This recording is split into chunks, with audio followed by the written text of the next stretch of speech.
C'est à combien de jours que vous allez effectuer les tests d'écrasement? Bon, pour ce chantier-là, on a décidé de faire à 7 jours. À 7 jours et à 28 jours. Et à 28 jours. Bienvenue sur notre page Evra Akwasi, votre ingénieur en génie civil et hydraulique, promoteur de l'entreprise Génie H-Pro, avec la santé toujours surdimensionnée. Ok, nous avons entamé le bétonnage de nos fondations, de notre magnifique village du Pless que vous connaissez.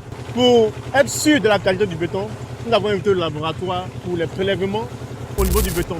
Donc comme il est là, il va nous donner, il va nous enseigner sur ce que c'est que le prélèvement.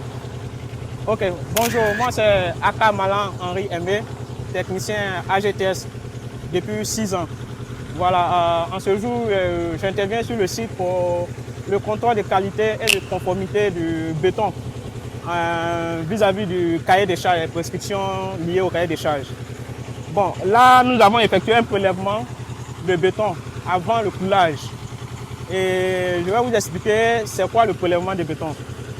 C'est une opération qui consiste, comme je l'ai dit au début, du contrôle de qualité et de conformité du béton en vue que ce béton-là respecte les prescriptions de ce chantier. Donc tout d'abord, nous avons réalisé un premier test qui est le test de consistance, généralement appelé SLEM test ou le test d'affaissement. Voilà, qui lui donne la consistance et l'ouvrabilité du béton. Ensuite, nous avons moulé ce béton-là dans différents moules pour ensuite déterminer la consistance, la résistance plutôt de ce béton à 7 jours et à 28 jours.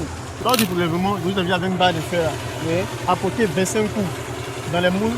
Ensuite de ça, j'ai vu que vous avez tapé aussi les moules avec la couelle. Pourquoi vous avez fait ça?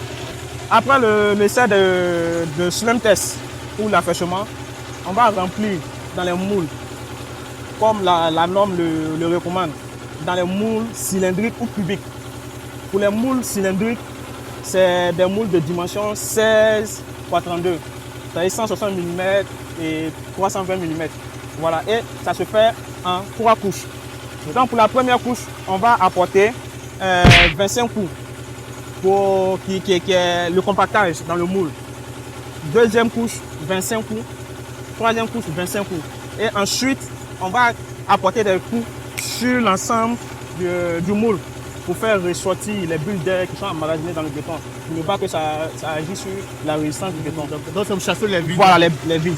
D'accord. Voilà. Donc là, on a fermé pourquoi? Voilà, là, on a fermé parce que les conditions pour le prélèvement et le coulage du béton ne sont pas respectées. Vous voyez la température, le gelé au zénith. On va sécher rapidement. Voilà, on va sécher rapidement. D'accord. Sinon, ça va jouer aussi dessus. Il y aura un retrait brusque et c'est pas bon. D'accord. Maintenant, après tout ça, vous allez envoyer ces moules-là au bureau. Comment vous allez conserver en fait? Voilà. Tout d'abord, on va effectuer un transport. Le transport du béton se fait dans un cadre bien régi, comme j'ai dit dans la norme du béton. Soit dans des caisses avec du sable à l'intérieur, ou même on peut remplir la benne de la voiture de sac et puis entreposer ça dedans pour que ça conserve toujours. Pour éviter aussi les chocs en allant au laboratoire. Et tous ces trucs-là agissent sur la résistance du béton. Arrivé au bureau ou bien au laboratoire, on va les mettre dans les conditions les plus défavorables du béton.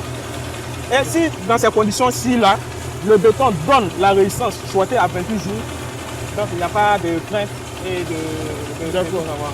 C'est à combien de jours que vous allez effectuer les tests d'écrasement? Bon, pour ce chantier-là, on a décidé de faire à 7 jours, et à 28 jours. Et à 28 jours. Mais pour d'autres chantiers où les spécificités sont plus demandées, on suit le béton à 3 jours pour évaluer un peu sa résistance, comment il progresse, s'il y a des dysfonctionnements. Dans la finalité, on cherche des solutions pour pouvoir renforcer ce béton-là. Donc à 7 jours, est-ce qu'on peut avoir la résistance pour vous le produire? Bon, à 7 jours, généralement à 7 jours, on a 70% de la résistance du béton. Généralement 70% de la résistance. Donc on ne sait pas à quel endroit vous poser des questions en même temps. Bon, pas forcément. En fait, on se base sur la résistance à 28 jours. C'est à 28 jours qui donne la résistance à 100% du béton. Le béton peut ne pas donner à 7 jours une résistance de 70%. On peut avoisiner les 50, 60 et autres. Mais à 28, c'est 28 jours qui est plus... D'accord, donc vous voyez, par la formulation le dosage est respecté. Mais pour être plus sûr, on associe un laboratoire, des prélèvements qui sont testés encore. La confiance n'exclut pas le contrôle. Donc c'est sûr que si les résultats sont bons, avec toujours, tel ou tel jour fondation, il n'y aura pas de problème. Vu que le ferrage a été testé, on a les fiches techniques, on a fait des itérations sur le fer est très bon, tout le béton est bon, c'est-à-dire que la fondation est réussie à 100%. Il n'y aura pas de problème à ce niveau. Donc, associer les professionnels au projet pour avoir des ouvrages de qualité. Je vous conseille aussi d'entrer dans le domaine et surtout être du domaine. Ok, merci à tous, merci aux abonnés à Génération d'entreprise, merci à M. Aka, merci pour vos likes, merci pour vos messages d'encouragement. Ça nous fait énormément du bien. Merci et ensemble, nous serons plus forts. Merci. Merci.